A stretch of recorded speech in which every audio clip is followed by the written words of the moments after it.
y usted me regala unos minutos solamente para recordarle algunas cosas.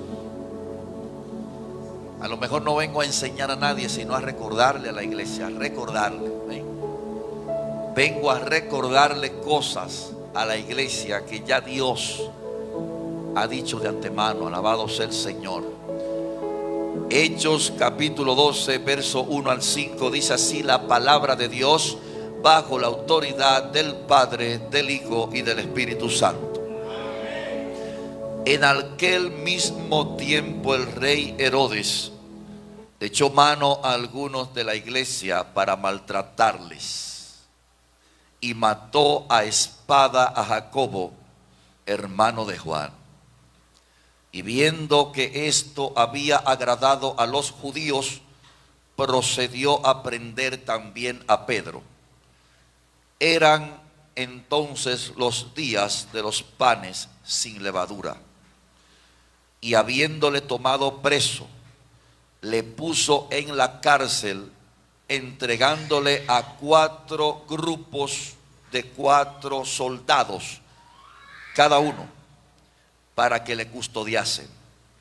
Y se proponía sacarle al pueblo después de la Pascua.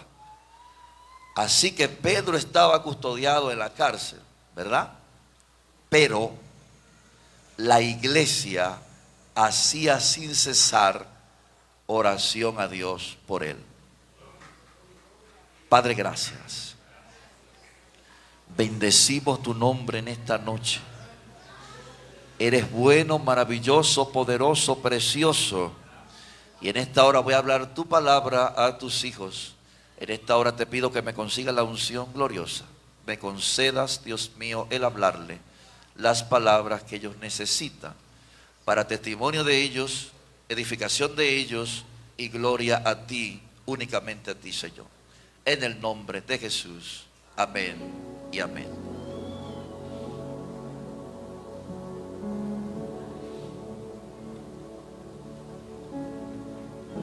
Quiero hablar con el tema en esta noche: entre persecución y salvación. Así está la iglesia todavía, entre persecución y salvación, porque Cristo viene. ¿Cuánto alaban a Dios?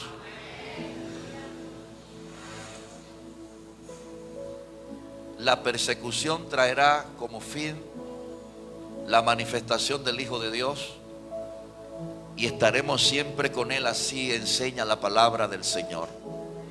Yo creo que no hay un mensaje de mayor esperanza que nosotros imaginarnos, nosotros meditar, nosotros escudriñar en las cosas que nos esperan en el futuro. Por eso el apóstol Pablo, cuando escribía a las iglesias, en la carta a los tesalonicenses, los que han estudiado esta carta con cuidado, se dan cuenta que en cada capítulo finaliza con la venida del Señor Jesucristo. Desde el capítulo 1 al 5 de la carta primera a los tesalonicenses, el verso llave, el que cierra cada pasaje, es que Cristo va a levantar su iglesia. Porque después de la persecución, después de los azotes, después de padecer por el maestro, de ser vituperado, calumniado y resistir, el apóstol Pedro, cuando escribía a la iglesia, le decía: ustedes aman al Señor ahora sin haberle visto, pero pronto le van a ver y se van a regocijar. Yo no sé cuántos se gozan en esta noche pensando en esto y meditando en esto. Alabado sea el nombre del Señor. El mensaje que más debe emocionar y afirmar y provocar que la iglesia se guarde en santidad es la venida del Señor. Es la esperanza de que dice Apocalipsis capítulo 21 en su verso 4 que, y este es el tabernáculo de Dios, y los hombres estarán, y dice la Biblia que Dios mismo estará con ellos como su Dios. Y más abajo dice la escritura: y ya no habrá, primero, muerte. Número 2, no habrá llanto. Número 3, no habrá clamor. Y número 4, no habrá dolor, porque las primeras cosas pasaron.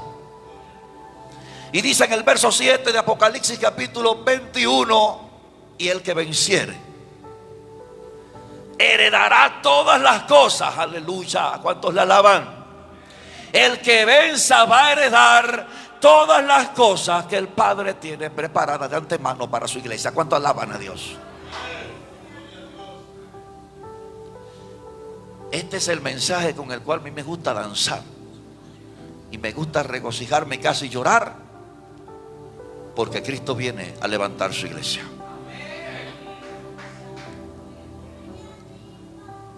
La persecución de la iglesia no es nuevo, no es nueva.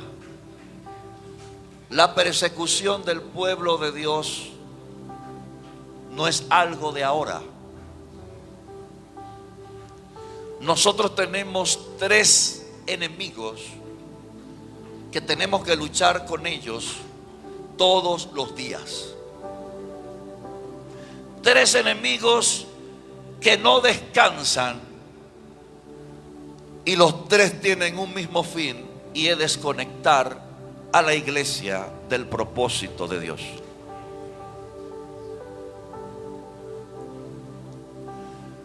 Los 3 enemigos están unidos en un propósito: destruir a la iglesia, desenfocar a la iglesia, que la iglesia se deslice y que la iglesia no viva en la gracia de Dios. Otras veces hemos hablado de esto. Hemos hablado de que nuestra vieja naturaleza es el enemigo más fuerte que nos hace la guerra todos los días. Con aquel que luchas, con aquel que tienes una guerra interna, la cual el Espíritu Santo es quien nos da la victoria contra este feroz enemigo. Tenemos al mundo, tenemos el sistema que bombardea diariamente contra la iglesia. Lo que vemos en este mundo, lo que escuchamos en este mundo, en el lugar donde nos movemos en este mundo, lo que tocamos en este mundo, esto riñe contra la comunión con Dios. Y este también es un enemigo, un poderoso enemigo. Por otro lado tenemos a Satanás con todo el ejército de demonios que utiliza también al sistema para reñir contra la iglesia y que la iglesia no pueda tener la comunión, la comunicación y vivir en el propósito de Dios. Pero como decía al principio, no es nuevo que Satanás quiera destruir la creación de Dios. Y Satanás tiene sus agentes, porque nosotros siempre hemos escuchado el pasaje de la Biblia que habla de que nuestra lucha no es contra carne y sangre, pero Satanás tiene sus agentes. Él tiene sus agentes que le usa. El agente para destruir a Adán y a Eva fue la serpiente en ese tiempo. En el tiempo de Moisés, el faraón era el agente para oprimir al pueblo de Dios.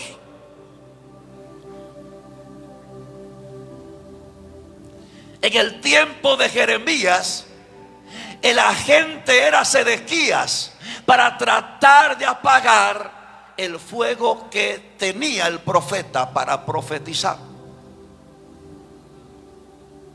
En el tiempo de Daniel, los agentes eran los sátrapas que calumniaron a Daniel para que él llegara al foso de los leones y fuera muerto, devorado por los leones. En el tiempo de Esther, el agente era Amán Agageo, que quería acabar con el pueblo de Dios. En el tiempo de Nehemías y Esdras, Los agentes eran Sanbalat, Tobías y Gesem era el árabe, que querían acabar con el pueblo de Dios.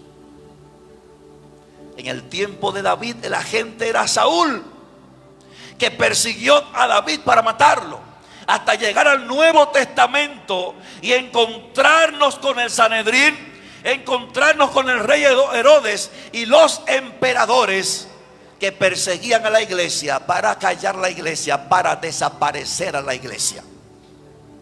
Pero lo que me llama la atención de esto no es tanto la persecución que ellos tenían, sino la actitud en medio de la persecución. ¿Cuánto alaban a Dios?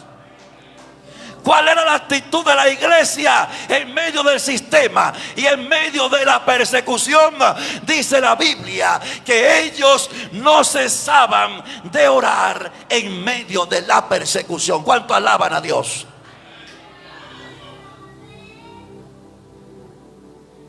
¿Cuál debe ser la postura de la iglesia en medio de este mundo corrupto? En medio del sistema de maldad y de perversión que bombardea cada vez más y más y golpea cada vez más y más. La actitud de la iglesia debe ser estar pegadito de Dios, estar buscando a Dios, estar humillado ante Dios, de rodillas ante Dios. Esa debe ser la actitud de la iglesia. La iglesia no puede menguar por más recio que esté el tiempo, porque ya la victoria te ha sido dada de antemano. Ya Cristo dijo: yo he vencido, aleluya. Y como Él ha vencido y Él es la cabeza de la iglesia, pues la iglesia es una iglesia victoriosa. La iglesia, aleluya, no importando la condición, no importando la situación, no importando el sistema, ya la iglesia tiene victoria de antemano.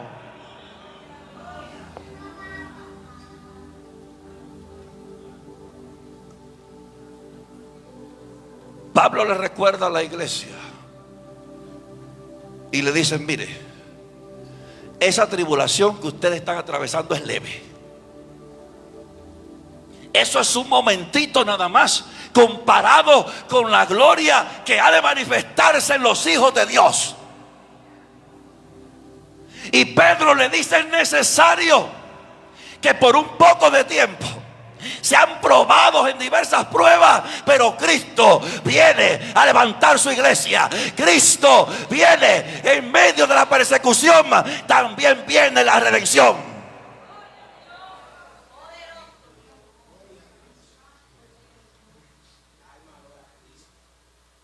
La Biblia dice que los reyes, los Herodes, la dinastía herodiana se dedicó a perseguir a los hijos de Dios.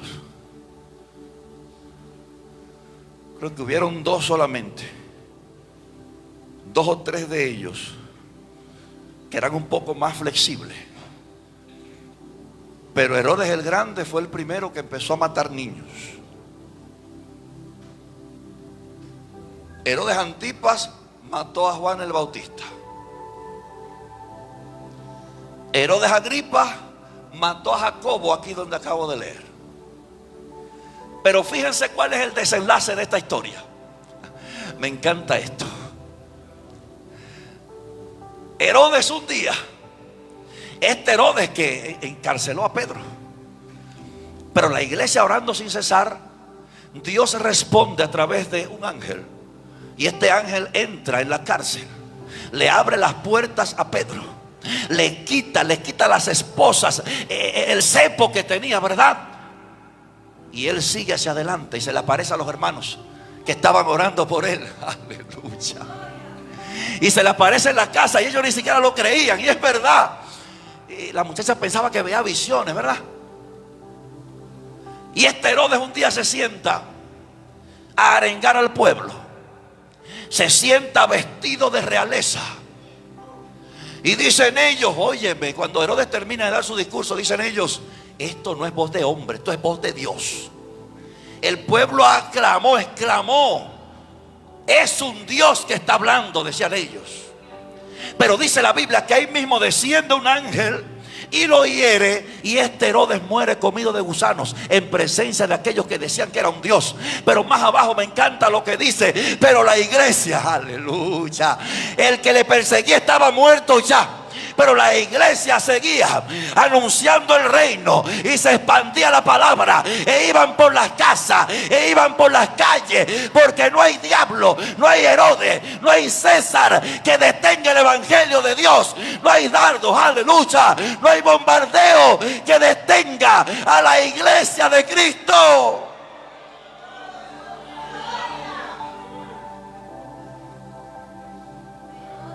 Cristo dijo: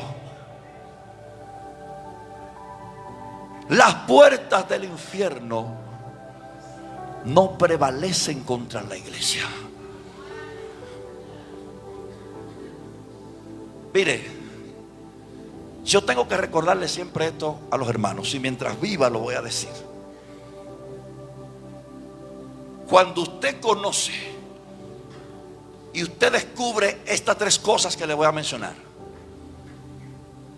Primeramente, ¿quién es Dios? Segundo, ¿quién es usted?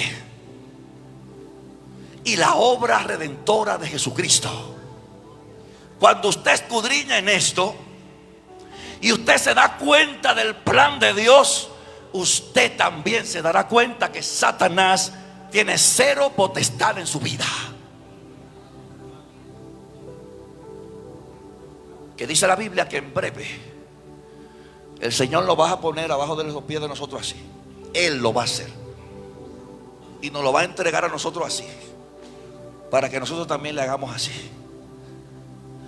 Le ilustro esto para que usted sepa bien que el Señor está con su iglesia en medio de la persecución. Y hay factores que te quieren desconectar de Dios. Hay factores que quieren hacer que abandones la comunión con Dios.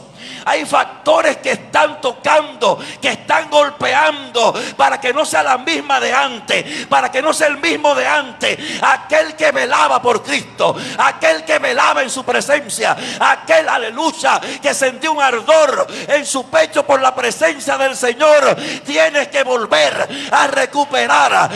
Ay, Sama la vasalla, tiene que recuperar ese terreno.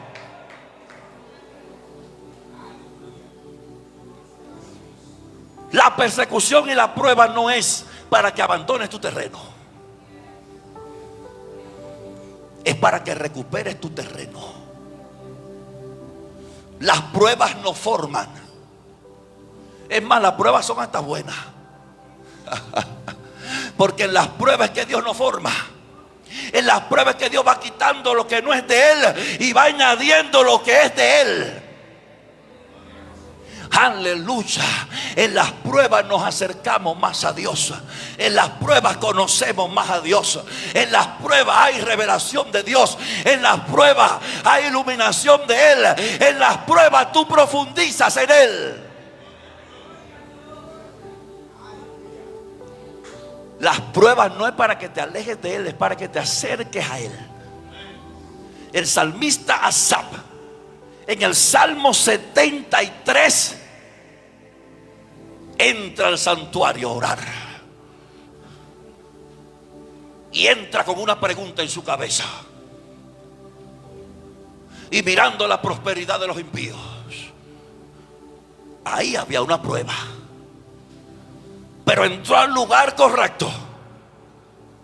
Y cuando entra al lugar correcto, después de hablar con Dios y después de ser correspondido por Dios, la palabra que sale de la boca del salmista es que acercarme a ti es el bien. Aleluya. El bien de la iglesia está en acercarse a Dios. Ay, mi alma alaba a Dios. El bien de la iglesia está en permanecer cerca de Él, no lejito de Él, no, cerca de Él, sumergido en Él. Aleluya. Buscándole a Él en todo momento. Aleluya.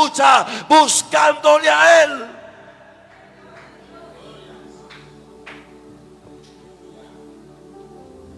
Cuando el apóstol Pablo,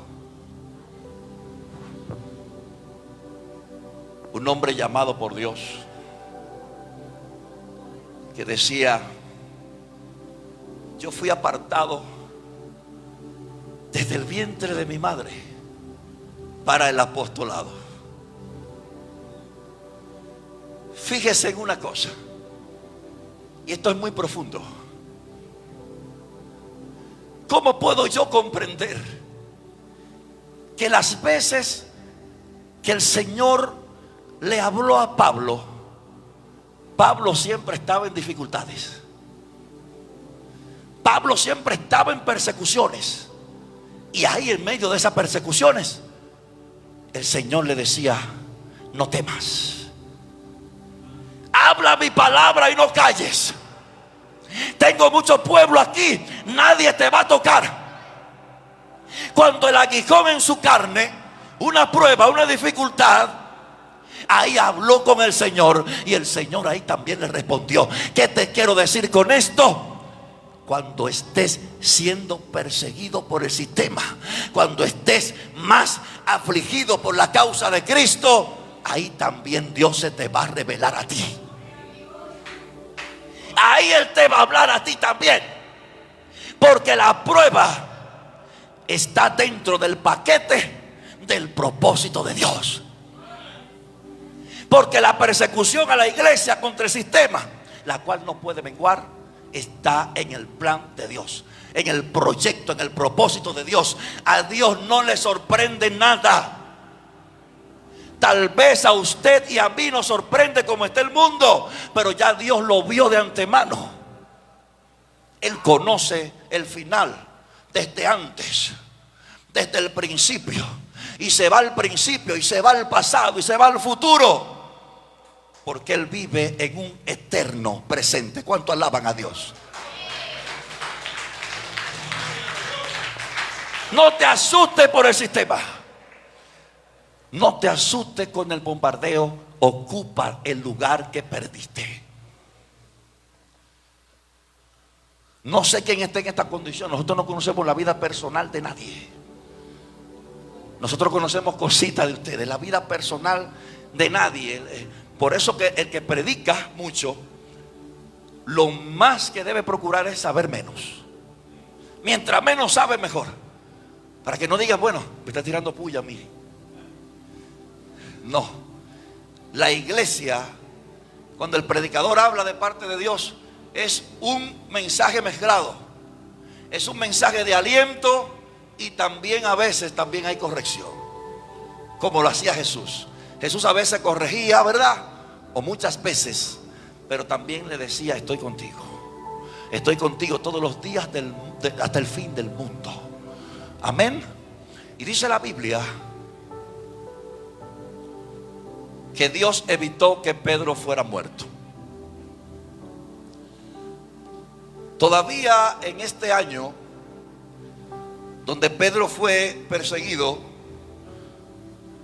le faltaba a Pedro muchas cosas por hacer de parte de Dios. Pedro muere en el año, probablemente en el año 64 después de Cristo, cuando estaba de turno el emperador Nerón. Pedro. Y decía Pedro, cuando lo iban a ejecutar y lo iban a crucificar, que él prefería morir en la cruz, sí, pero con la cabeza hacia abajo, porque él no era digno, decía él, de morir como murió su maestro. Y prefirió que lo crucificaran con la cabeza hacia abajo. Hasta en la muerte honró y glorificó al Señor. Pero la actitud que encontramos de la iglesia en todo el libro de los Hechos, en toda la historia, es una actitud de resistencia al sistema en medio de la persecución. no se detuvieron en medio de la persecución y la prueba. No te detengas de buscar a Dios, no te detengas de hacer la obra de Dios. No importa la persecución y no importa la prueba, sigue adelante, porque Dios ya te ha dicho, y te vengo a recordar, que Él está contigo, que Él camina contigo, que Él es quien te fortalece, que Él es quien te lleva de la mano.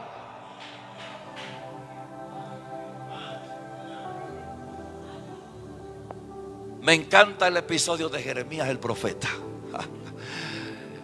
Jeremías capítulo 20. Dice el tema o el título del pasaje: el lamento de Jeremías. Y carabasaya. El lamento de Jeremías. Dice Jeremías: me sedujiste. Sentía un fuego que era como que se mezclaba con mis huesos. Es difícil sacar un fuego de adentro, no se puede. Pero él decía: yo no quería ya hablar la palabra, ya yo no quería profetizar. Es que Jeremías ya había sido sepultado en una cisterna con cieno. Aleluya, el pobre lo azotaron, el pobre lo vituperaban, el pobre lo intentaron matarlo muchas veces. Y él decía: ¿para qué ya voy a hablar? ¿Para qué ya voy a profetizar? Pero él dice: me sedujiste, Dios. El que seduce es el Espíritu Santo. Por eso hay gente en las iglesias que, a pesar de las pruebas por todos los lados, aleluya, a pesar del vituperio, aunque la fuerza a veces se le haya ido, es que la seducción del Padre, ay, sama la vasaya, es que el Padre te seduce. Y no importa, aleluya, que la fuerza se hayan ido, Él te seduce, Él te renueva, Él es quien te lleva.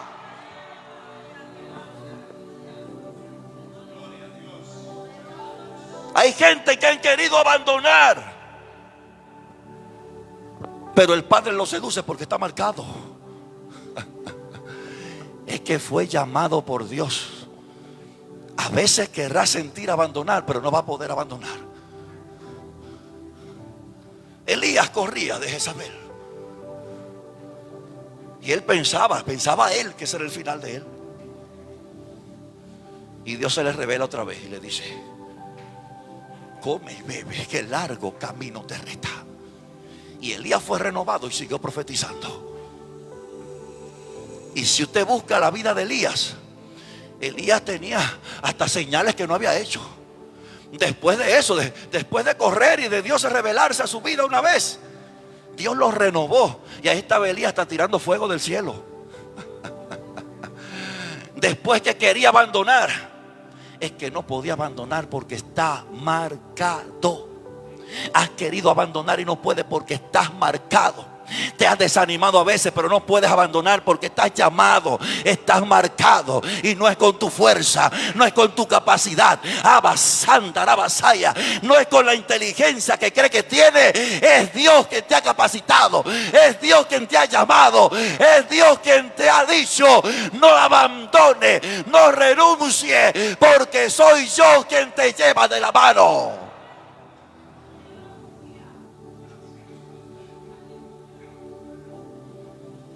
Por eso, ¿cómo podemos entender que los apóstoles del Señor Jesucristo, óigame, esa gente eran golpeados,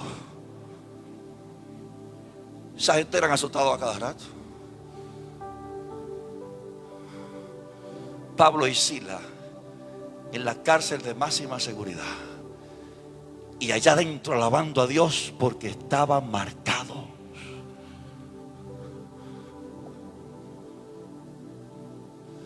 Después que fueron azotados los apóstoles por la sanidad del cojo de nacimiento y fueron amenazados para que no hablen más en ese nombre, ahí estaba la iglesia en el rincón allá orando: Señor, mira las amenazas de ellos. Señor, permítele que con denuedo sigan predicando la palabra, porque ellos en medio de la persecución nunca se detuvieron. No te detengas en medio del sistema. No es tiempo ahora de que te detengas. Ahora es que se pone bueno el asunto. Ay, sama la vasaya. Ahora es que se pone bueno. Aleluya. Porque Cristo está a la puerta.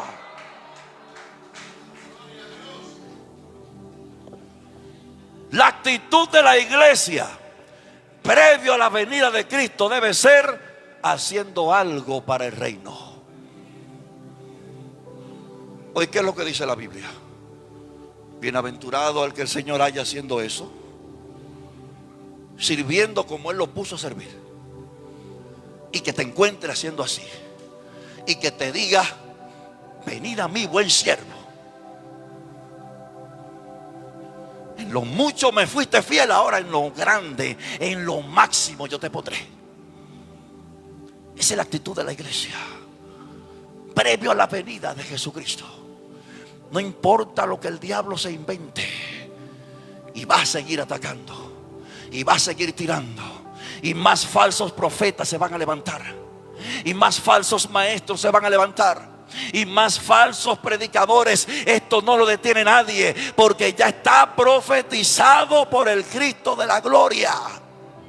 Pero hay un remanente. Siempre, en todos los tiempos, ha habido un remanente fiel. Cuando Noé estaba todo corrompido, pero había uno cuando Noé. Cuando Lot estaba todo corrompido, pero había uno que era fiel a Dios. Cuando Elías, había crisis espiritual en el pueblo. El pueblo estaba adorando a los Baales, con el rey y la reina a la cabeza, pero había uno que no se dobló ante el sistema. Cuando Cristo reprende a las iglesias y reprende a Sardis, también le dice: pero ahí tú tienes unos pocos ahí adentro. Estos no se han contaminado. No te contamines por otro. No practiques en pecados ajenos. Cada uno dará a Dios cuenta de sí. Que aquel lo hizo, no lo hagas tú. Que aquel pecó contra Dios, no peques tú. Guárdate tú. Séle fiel tú, aleluya, alabanza al Cordero. Sé fiel tú, porque la fidelidad tiene recompensa. Dios dice: yo honro a los que me honran.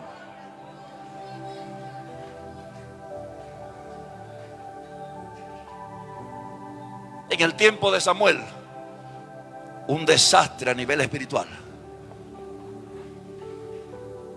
Los sacerdotes, con el padre a la cabeza, que era permisivo, ¿verdad?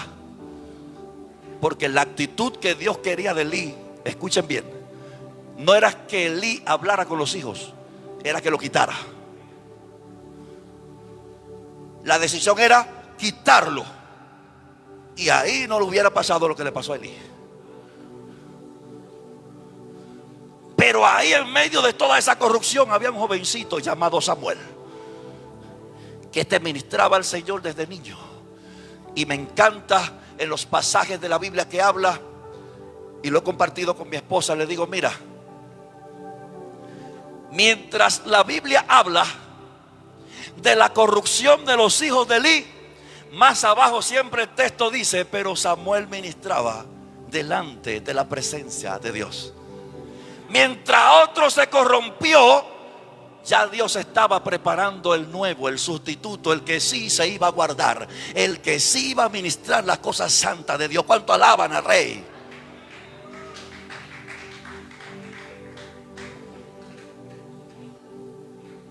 Guarda tu vestidura, no importa el tiempo, no importa quién se haya corrompido, no importa la persecución, no importa el sistema. En medio de la persecución, mantente pegadito, pegadita de Dios. La prueba y la persecución no es para alejarse, para acercarse a Él. El pueblo de Israel cometía un error, y estoy terminando ya. El pueblo de Israel relacionaba la prueba para decir: Dios se olvidó de nosotros. Ellos creían que la prueba era que ya Dios se había olvidado, no sabiendo que la prueba es Dios mismo que te mete en ella. Es Dios quien te mete. Deuteronomio capítulo 8 verso 2. Es Dios quien te mete. Salmo 66. Es Dios quien te mete. Job 1:20. Es Dios quien te mete, y Él mismo te saca. Cuando Él quiere te saca. Hay tiempos de prueba y hay temporadas de prueba. Hay días de prueba y hay temporadas duras y temporadas difíciles, pero Dios va al frente. Él va al frente. Él no va a permitir que desfallezca. Dice la Biblia que no seremos tentados más de lo que podamos soportar. Que Dios no carga al hombre más de lo que puede aguantar. Y termino con esto.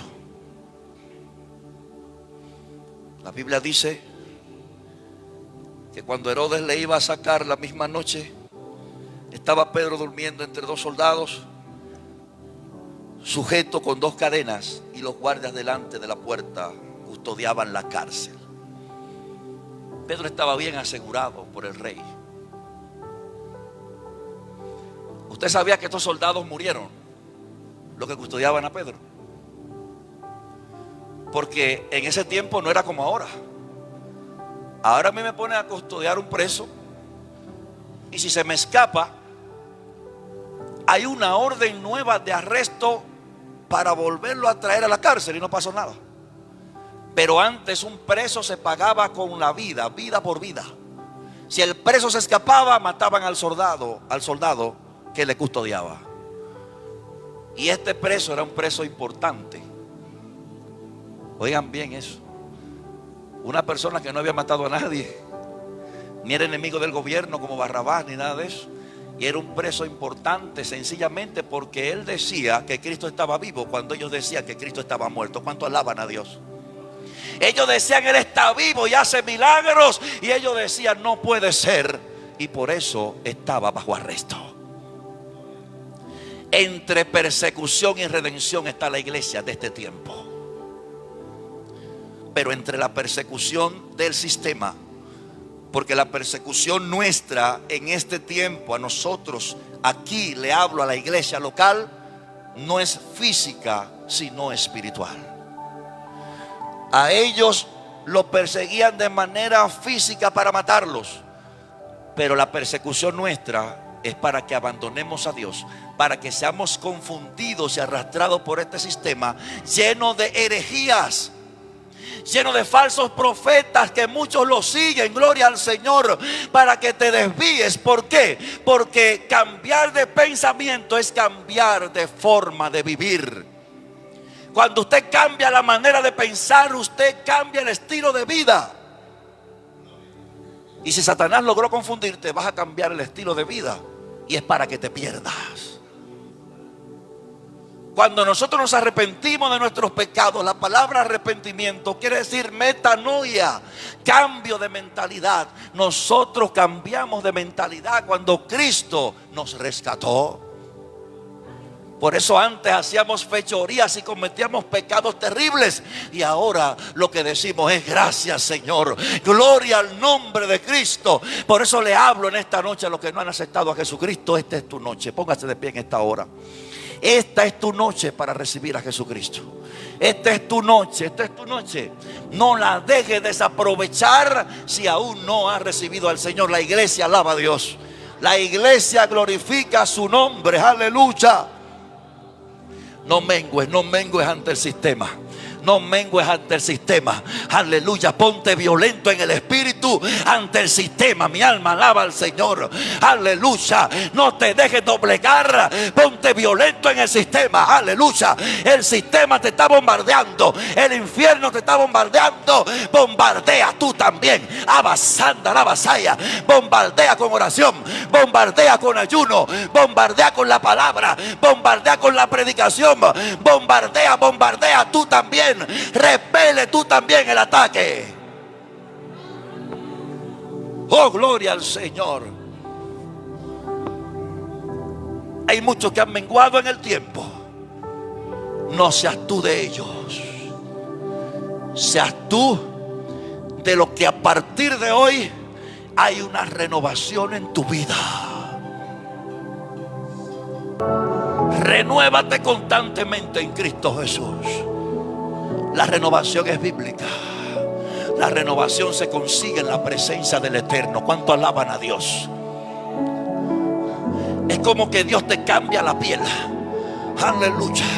La que se cansó del camino, la que está toda empolvada del camino, aleluya, en oración Él te la cambia. Ay, Samalaya, Mansaya, Él te la cambia, Él te la cambia, aleluya, Él te renueva.